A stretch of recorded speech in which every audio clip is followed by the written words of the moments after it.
Well, those storms came one right after the other last night. They really did. The 9 News team is following the work of cleaning up the aftermath now.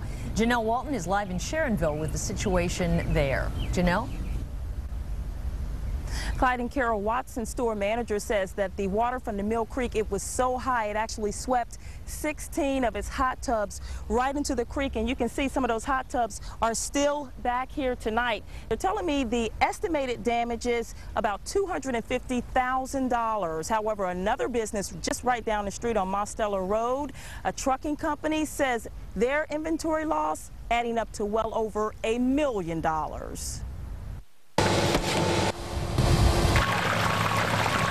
The Mill Creek simply couldn't handle the downpouring of rain that fell yesterday. Several feet of water flowed out of the creek and right into the parking lot of Kenworth of Cincinnati on Mosteller. This broke my heart. General manager of the truck service company, Greg Mills, says he couldn't believe what he saw this morning. The parking lot underwater and semis with water up to the top of the tires.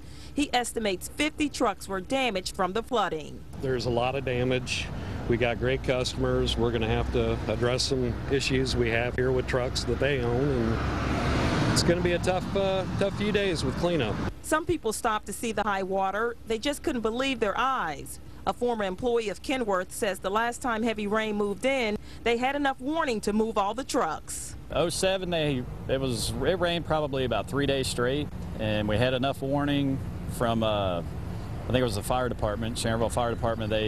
They called us and said, you know, it's going to flood, so you might as well get your stuff out, which we had time to get rid of all the trucks that were in the lot and all the toolboxes inside.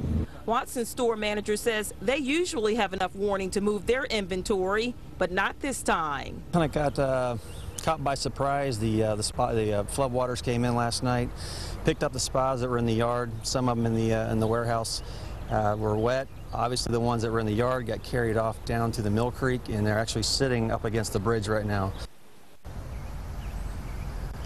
And tonight, Watson says 6 of those spas have actually made it past this railroad bridge, and they're floating down the Mill Creek, possibly on their way to the Ohio River. And the store manager says that's if someone doesn't even try to pull them out of the creek before it gets to the Ohio River. So they're saying, again, an estimated loss and damages at about $250,000. But again, Carol, don't be surprised if you see that hot tub in the Ohio River. See if we can snag it. Thanks a lot, Jenell Walton, live in Sharonville. Thanks.